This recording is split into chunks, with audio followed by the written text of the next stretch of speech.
अस्सलाम वालेकुम जी। उम्मीद है सब लोग खैरियत से होंगे, ठीक-ठाक होंगे। मैं भी बहुत अच्छा हूँ। आज मैं फिर से आपकी खिदमत में हाज़िर हूँ एक और नई वीडियो के साथ। आज हम बात करेंगे एक और नए टॉपिक के ऊपर। एक बहुत ही अनफॉर्चुनेट इंसिडेंट हुआ इंडिया में कोलकाता के अंदर, जिसके ऊपर बहुत ज़्यादा आउटरेज देखने को मिला लोगों का। जैसे मैंने कहा कि एक अनफॉर्चुनेट इंसिडेंट था ये, और एक लेडी डॉक्टर कोलकाता के अंदर उनके साथ ये वाक़या पेश आया, और इवेंचुअली जो है वो उनका मर्डर भी कर दिया गया at the end of this whole fiasco. लेकिन वीडियो पे आगे बढ़ने से पहले मैं आपसे रिक्वेस्ट करना चाहूँगा कि अगर आप नए हैं तो मेरे चैनल को ज़रूर सब्सक्राइब करें, लाइक करें, कमेंट करें, शेयर करें इसको अपने दोस्तों के साथ, ताकि एंगेजमेंट बढ़े और मुझे मोटिवेशन मिले to make good content for you guys. जैसे मैंने आपसे अर्ज़ किया कि ये बहुत ही अनफॉर्चुनेट इंसिडेंट था जो कोलकाता के अंदर पेश आया, जिस पे बहुत सारे लोग with in the country of India outreach हुए, और एक एक यंग लेडी डॉक्टर को अपनी जान से हाथ भी धोना पड़ा इस पे, इसके इसके इस इंसिडेंट के अंदर, जो कि क्वाइट अनफॉर्चुनेट वाक़या था। और बाकी लोगों ने भी जो है वो आउटसाइड ऑफ इंडिया भी जो है वो बहुत ज़्यादा गम-ओ-गुस्से का इज़हार किया इस वाक़ये के ऊपर, और कंटिन्यूअस जो प्रोटेस्ट है वो अभी भी जारी है। वेस्ट बंगाल कोलकाता के अंदर ये इंसिडेंट पेश आता है, और वहाँ पे एक कॉलेज है आरजीकर मेडिकल कॉलेज के नाम से, जिसमें ये विक्टिम मौजूद थी। इनकी उम्र जो है वो 31 साल बताई जाती है रिपोर्ट्स के मुताबिक। और जैसे मैंने वीडियो के शुरू में कहा कि इंडिया में पूरे मुल्क में जो है वो काफ़ी लोगों ने प्रोटेस्ट किया, डॉक्टर्स ने जो है वो एहतजाज रिकॉर्ड करवाया, और इस हेनस क्राइम के अगेंस्ट जो है वो काफ़ी ऑब्स्ट्रक्शन देखने को मिली हॉस्पिटल्स के अंदर। और बहुत ज़्यादा ये हाई प्रोफाइल केस बन गया। सबसे ज़्यादा सवाल और जो स्क्रूटनी का सामना करना पड़ा वो वेस्ट बंगाल की CM chief minister Mamata Banerjee को करना पड़ा, जो कि वहाँ की होम मिनिस्टर और हेल्थ मिनिस्टर भी हैं बैक वक्त। और लोगों ने जो है वो काफ़ी ज़्यादा स्क्रूटनाइज किया है ममता बनर्जी को इस सारे सिनेरियो के अंदर। जो इस सारे इंसिडेंट में जो एक्यूज बताया जाता है उसका नाम संजय रॉय है, और वो वेस्ट बंगाल पुलिस में सिविक वॉलंटियर की ड्यूटी जो है वो अंजाम दे रहा था। और सबसे डिस्टर्बिंग और दिल दहला देने वाली बात यह है कि इस साइकोटिक इंसान के मोटिव का किसी को भी जो है वो अंदाज़ा नहीं था कि वो ये घिनौना काम करेगा, और इवेंचुअली एक शरीफ लड़की को, जो कि अपना डॉक्टर एज अ डॉक्टर अपने फ़राइज़ अंजाम दे रही थी, उसको अपनी जान से हाथ धोना पड़ेगा। अब इस सारे सिनेरियो के अंदर पाकिस्तान और इंडिया की सूरत हाल जो है वो कुछ मुख्तलिफ नज़र नहीं आती, क्योंकि बहुत सारे इंसिडेंट इस तरह के या इस नौयत के साइकोटिक लोगों के हवाले से जो वाक़यात हैं वो देखने को मिलते हैं, लेकिन कुछ जगह पे वो रिपोर्ट होते हैं और वो हाई प्रोफाइल बन जाते हैं, लेकिन बहुत सारी जगहों पे जो है वो उसको दबा दिया जाता है और वो मंजर आम पे नहीं आ पाते, और जो मज़लूम इंसान है, शख्स है या औरत है, उसको इंसाफ नहीं मिल पाता, और जितने भी लोग इस तरह की कार्रवाई में मुलविस होते हैं उनको सज़ा जो है वो नहीं मिल पाती। कुछ थोड़ा सा ब्रीफ बैकग्राउंड संजय रॉय के बारे में मैं आप सबको बताता चलूँ, ताकि आप लोग जो हैं वो अपना डिसीजन मेक कर सकें इस सारे सूरत हाल के अंदर, कि इसकी जो है वो पर्सनल लाइफ जो है वो काफ़ी डिस्टर्ब, रिपोर्ट्स ये बताती हैं कि इसकी पर्सनल लाइफ काफ़ी डिस्टर्ब रही है, और इसकी 3 जो शादियां हो चुकी हैं और तीनों जो हैं वो अनसक्सेसफुल रहीं, और उसके अंदर जो है वो डोमेस्टिक वायलेंस जो है वो देखने को मिला। अब बहुत सारे कमेंटेटर्स जो हैं वो ये सवाल उठा रहे हैं कि किस तरह से जो है वो स्क्रूटनाइज किया गया, और किस तरह किन मेरिट्स के ऊपर जो है वो एज अ सिविक वॉलंटियर जो है इस शख्स को नामजद किया गया और इसको अपॉइंट किया गया इस पोजीशन के ऊपर। और हॉस्पिटल की जो है वो as a civic volunteer hospital की जिम्मेदारी जो है वो इसके सपोर्ट की गई। और बहुत सारे लोग जो हैं वो पुलिस को जो है वो इस बात पे मलामत कर रहे हैं कि आया कि किन मैट्रिक्स के ऊपर जो है वो इस शख्स को जो है वो रिक्रूट किया गया एज अ सिविक वॉलंटियर। काफ़ी इंटरेस्टिंग है ये देखना कि सीसीटीवी फुटेज की मदद से और जो ब्लूटूथ डिवाइस उसने पहनी थी उसके थ्रू जो है इस संजय रॉय को गिरफ्तार किया गया, अरेस्ट किया गया और इवेंचुअली उसको पुलिस ने अपनी कस्टडी के अंदर लिया और उसके फर्दर इन्वेस्टिगेशन से जो है वो ये बात सामने को आई कि उसने जो है अपना जो उसने ये घिनौना काम किया है इसकी जिम्मेदारी कबूल भी कर ली और रिस्पॉन्सिबिलिटी जो है वो पूरी की पूरी उसने जो है वो कबूल की है कि उसने एज अ प्लान्ड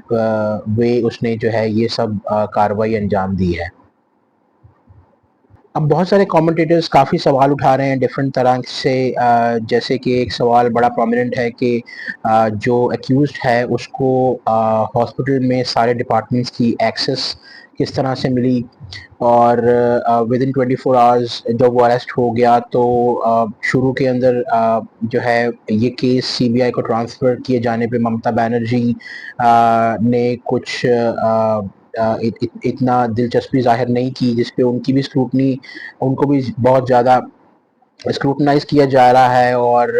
उन पे भी सवाल उठाए जा रहे हैं कि उन्होंने ऐसा क्यों किया। अब इस सारे सिनेरियो के अंदर इंडियन हाई कोर्ट ने जो है वो भी जंप इन किया और इस बात ये कमेंट्स या रिमार्क्स दिए कि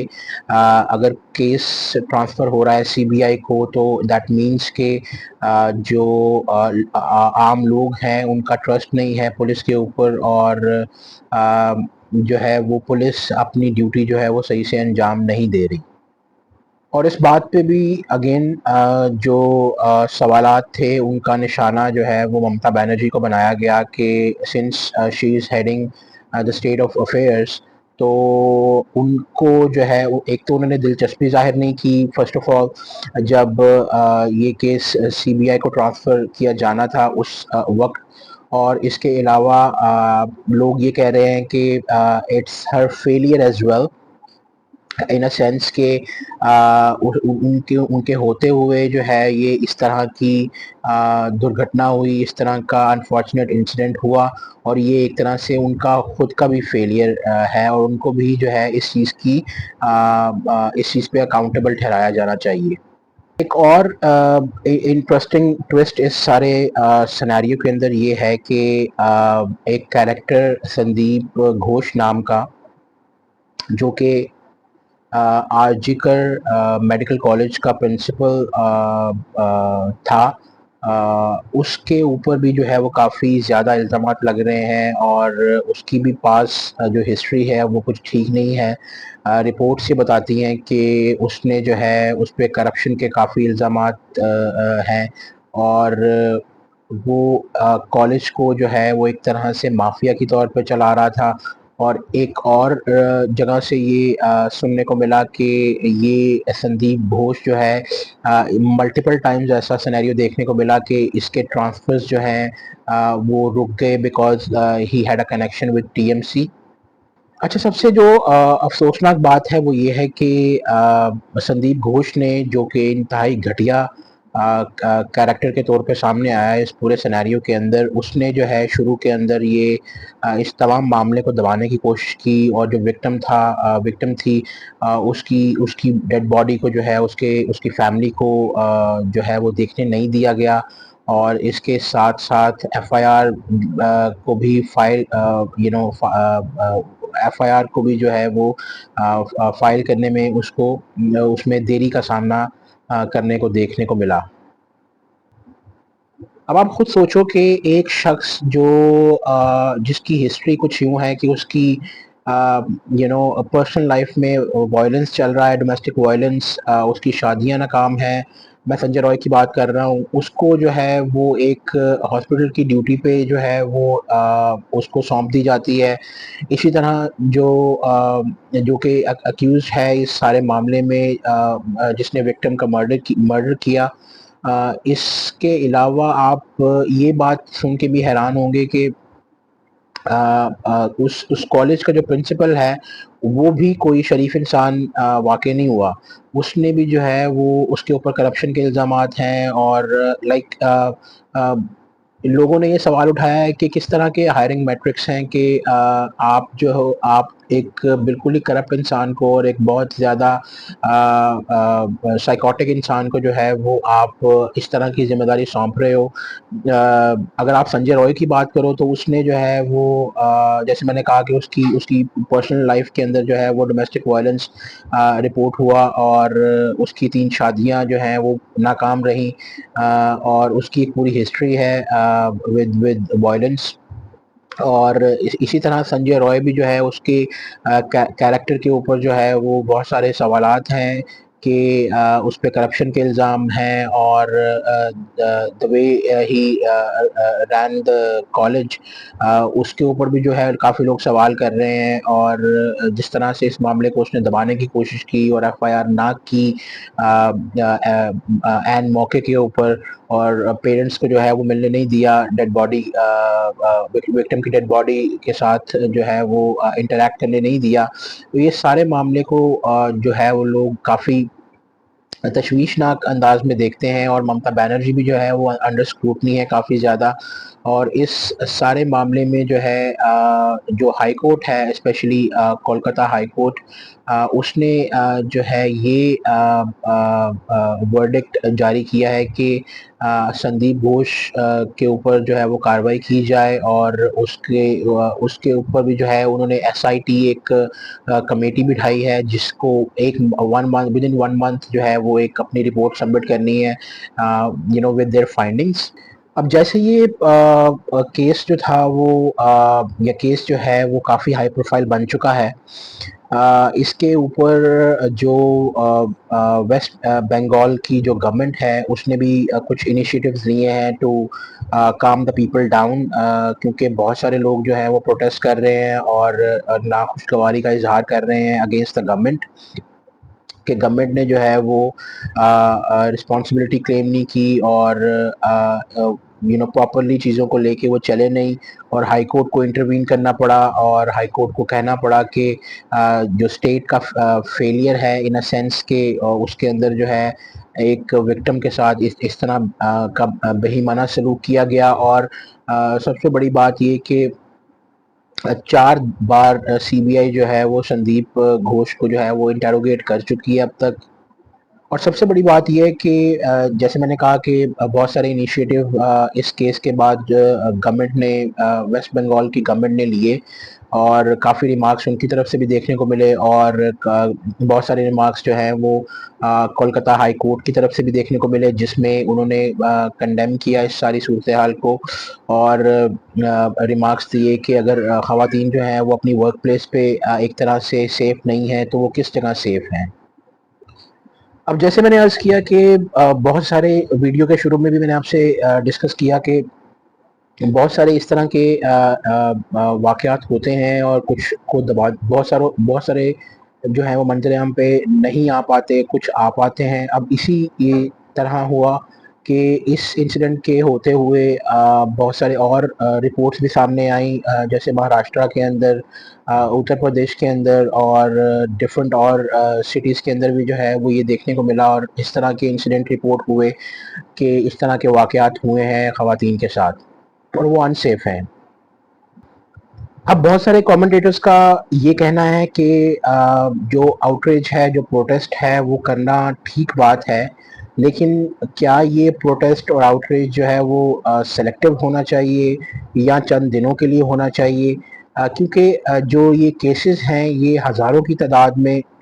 रिपोर्ट हो रहे हैं और हो रहे हैं, कुछ उसमें से रिपोर्ट होते हैं, कुछ नहीं होते। लेकिन जो आउटरीच है वो या जो प्रोटेस्ट है लोगों का या जो आवाज़ लोग उठाते हैं वो बहुत ही कम समय के लिए उठाई जाती है और उसका इफ़ेक्ट जो है वो लार्ज स्केल पे देखने को नहीं मिलता। अब अगर आप बात करें एक लार्ज स्केल प्रोटेस्ट की, तो वो आपको याद होगा निर्भया केस जो कि 2012 के अंदर हुआ था। ऐसा ही अनफॉर्चुनेट इंसिडेंट था जिसमें जो है वो बहुत ज़्यादा बड़े स्केल के ऊपर प्रोटेस्ट देखने को मिले और लोगों ने आउटरीच शो किया और बहुत सारे मामलात जो हैं वो उसमें डिस्कस हुए एज इम्प्रूवमेंट की सोसाइटी के अंदर क्या होना चाहिए ताकि सोसाइटी इम्प्रूव करे। उसके बाद कुछ ऐसी ख़ास तब्दीली आई नहीं, लेकिन ये है कि एक और केस हुआ जो कि एक सेम नौयत का केस था, जो कि 6-7 साल बाद देखने को मिला। उसके अंदर भी जो है वो बड़े बड़े लार्ज स्केल प्रोटेस्ट हुए, जो कि हैदराबाद के अंदर था आई बिलीव,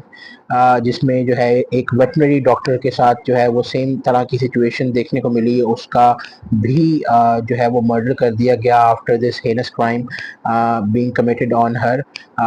और लोगों ने जो है वो काफ़ी बड़े स्केल के ऊपर प्रोटेस्ट किया इसके इसके खिलाफ। और अब 2024 में कोलकाता के अंदर जो है वो ये एक अनफॉर्चुनेट इंसिडेंट दोबारा पेश आया है। तो कहने की बात ये है कि ये सारे मामलात जो हैं वो लोग देखते हैं, और लेकिन जो प्रोटेस्ट है वो एक तरह से सेलेक्टिव होता है। और लोगों का ये कहना है कि जो प्रोटेस्ट है वो बहुत ज़्यादा दिन तक चलता नहीं है, और जो हज़ारों की तादाद में जो केसेस रिपोर्ट होते हैं वो उनकी कोई सुनवाई नहीं हो रही। अब खाली ये केस नहीं, बल्कि बहुत सारे ऐसे जो छोटे लेवल पे केसेस होते हैं जिसमें वायलेंस जो है, हरासमेंट वायलेंस का सामना करना पड़ता है ख़वातीन को, चाहे वो वर्क प्लेस हो या उनकी डे टू डे लाइफ हो, रूटीन में जो वो अपना काम करती हैं, बाहर जाती हैं। अगर वो कहीं जॉब नहीं भी करती तो अगर वो सिंगल पेरेंट हैं या सिंगल मदर हैं और वो अपने घर को चला रही हैं, अपने बच्चों को, अपनी फैमिली को फीड कर रही हैं, उनको ऑब्वियसली इंटरैक्ट करना पड़ता है बाहर के माशरे के साथ। तो उनको बहुत सारी ख़वातीन को जो है वो एक तरह से इस्तेहसाल का सामना करना पड़ता है, डिस्क्रिमिनेशन होती है, और बहुत ज़्यादा उनको छोटे लेवल पे हरासमेंट देखने को मिलती है, और उनके खिलाफ वायलेंस होता है। अब वायलेंस जो है वो खाली फिजिकल नहीं हो सकता, इसकी बहुत सारी टाइप्स हैं। आप बगैर कुछ किए भी जो है अपने लफ्ज़ों के थ्रू भी जो है वो किसी को हर्ट कर सकते हो, किसी को जो है वो नुकसान पहुंचा सकते हो, या इनडायरेक्टली इन्वॉल्व हो सकते हो किसी न किसी इस तरह के हीनस क्राइम के अंदर, जिसका जो है वो रिस्पॉन्सिबिलिटी एट द एंड आपके शोल्डर्स पे आएगी। अब कुछ कमेंटेटर्स ने जो है ये सवाल भी उठाया, जो कि बहुत ही वैलिड सवाल है, कि बहुत सारे लोग कंडेम तो करते हैं, और इस मामले में एक तरह से जो है वो अपनी राय का भी इज़हार करते हैं, और ये भी कहते हैं कि कितना घिनौना काम किया है इस शख्स ने। लेकिन कंडीशंस जो हैं, या जो मैट्रिक्स हैं उस चीज़ को डिसाइड करने के, वो अपनी अपने मतलब के लगाते हैं, लाइक उसमें भी बायसनेस शो करते हैं। और जो कि बड़ा ही वैलिड पॉइंट है कि लेट्स से कि अगर आप किसी आपकी एफिलिएशन किसी रिलीजियस पार्टी के साथ या किसी रिलीजियस लीडर के साथ है, या किसी पॉलिटिकल पार्टी या पॉलिटिकल लीडर के साथ है, तो और उसके खिलाफ ऐसे वाक़यात जो हैं वो मंजर-ए-आम पे आए हैं, लेकिन फिर भी लोग जो हैं वो अंधा एतमाद करते हैं और एक तरह से उनको सपोर्ट करते हैं, गिवन द फैक्ट कि उन्होंने जो है बहुत तरह से अपनी ज़िंदगी में करप्शन की है या कोई बहुत ही घिनौना काम किया है। हम उस बात को कंडेम तो करते हैं जेनेरिकली, लेकिन जो है एक तरह से अगर आप इस बात का अंदाज़ा लगाएँ तो बिल्कुल गलत नहीं होगा कि हम एक तरह से बायसनेस या एक टिल्ट शो करते हैं, और अपनी मर्ज़ी की कंडीशंस लगाते हैं कि किसको जो है वो कसूरवार ठहराया जाए और किसको कसूरवार ना ठहराया जाए।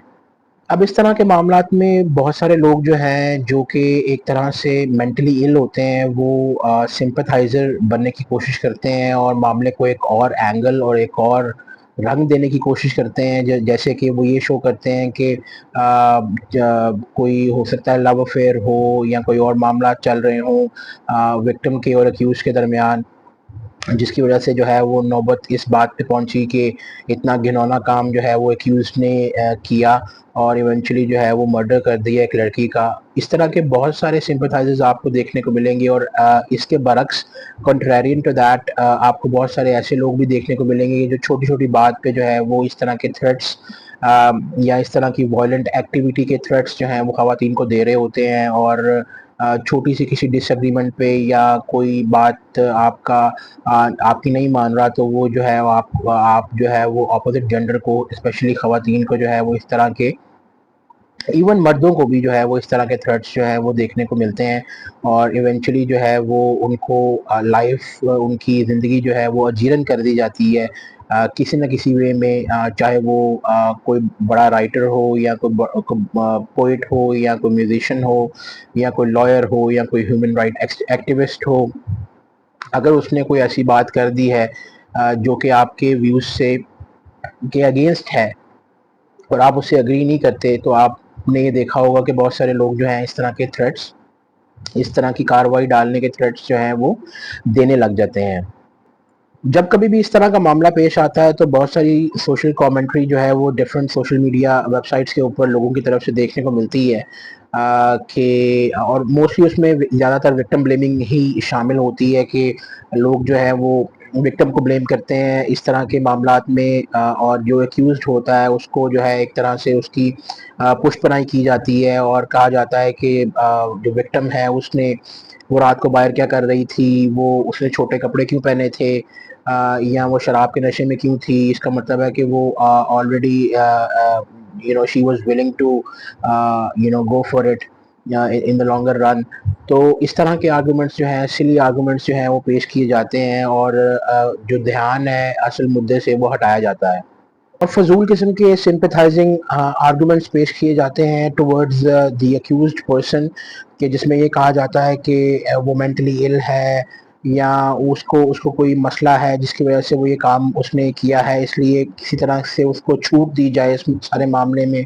जो कि सरन गलत है। कुछ मामलात में ये माना जा सकता है कि कुछ सिनेरियोज में या कुछ ऐसे इंसिडेंट्स में कि जो एक्यूज्ड है वो मेंटली इल हो, लेकिन most of the time these people are completely sane, और वो बिल्कुल होशो हवास के अंदर इस तरह का काम करते हैं। अब चाहे वो उनको सेडिज्म की बीमारी हो या वो उनमें एंगर हो या उनके अंदर जो है वो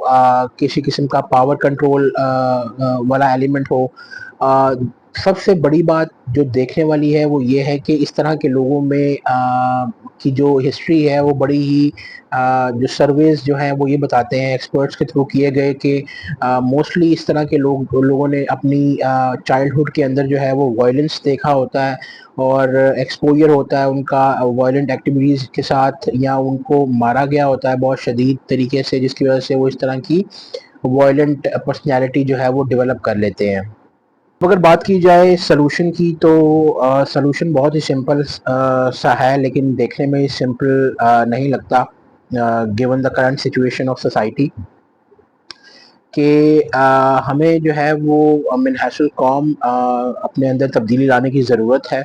और एज अ सोसाइटी हमें अपने आप को चेंज करना है बिकॉज ऑफ आर डायरेक्ट और इनडायरेक्ट बिहेवियर्स। ये चीज़ इम्पैक्ट होती है कि कौन क्या किस तरह का एक्शन परफॉर्म कर रहा है सोसाइटी के अंदर और कौन जो है वो नेगेटिवली कंट्रीब्यूट कर रहा है और कौन पॉजिटिवली कंट्रीब्यूट कर रहा है। उम्मीद करता हूँ आपको मेरी आज की वीडियो अच्छी लगी होगी। अगर आप को कोई बात बुरी लगी तो मैं माजरत खा हूँ उसके लिए। और जाने से पहले मैं आपसे रिक्वेस्ट करना चाहूँगा कि आप मेरे चैनल को सब्सक्राइब करें, लाइक करें, कमेंट करें and see you for the next video. Thank you so much. अल्लाह हाफिज़।